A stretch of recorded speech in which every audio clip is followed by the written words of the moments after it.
In this clip, I'm going to finish up the description of Jeff Rose's testimony. Again, he's the BLM district manager for the Burns District, headquartered in Hines, Oregon. One of the things he testified about was the multiple use mandate of the BLM, and he described part of that, what part of that was, and he said that the BLM is mandated under FLPMA to engage and manage the lands and the resources for multiple use. He was asked if that was a controversial policy, and he said no. In Harney County, that's not controversial. He said that people of Harney County expect there to be multiple use.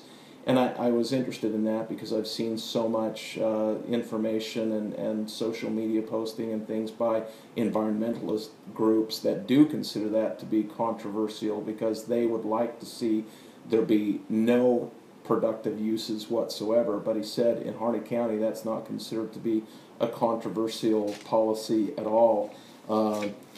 He said, among other things, and I've talked about the fact that that decision to close the office was made well in advance of the occupation itself,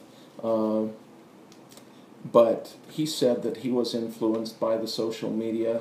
He was concerned about the information, again, the fact that these guys who had been at Bunkerville showed up in Burns, Oregon, and they were afraid of what might happen. He felt threatened by that.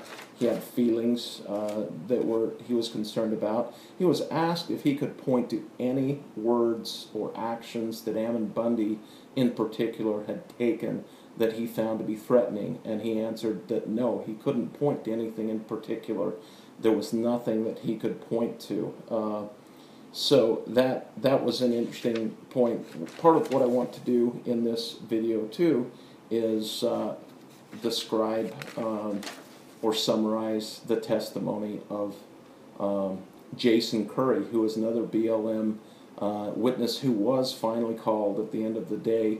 He's a special agent for the BLM who is headquartered in Prineville, and one of the main things he testified about was the signs that had been posted at the BLM office in Hines that said that the office was permanently closed. He had security video showing Ken Medenbach and others posting those signs. He said that he received word of that, and he responded almost immediately. He said those signs were up for less than an hour, that they had been posted on Saturday, January 9th, and they were up for less than an hour. But Jeff Rose, and both Jeff Rose and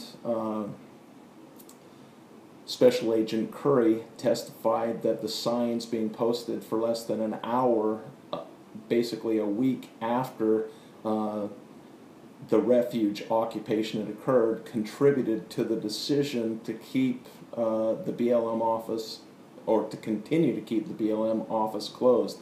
And so that was part of what he testified about. A lot of it had to do with the signage that he had taken down and what his role was in that regard, and the extent to which the signage contributed to the decision not to close the BLM office, but to continue to keep it closed after it had already been closed for a week, and after the signs had been posted on the weekend when there were no employees there, and they were up for less than an hour. So those are some of the interesting parts of their respective testimony that I thought I would kind of see if I could summarize in addition to what I talked about before.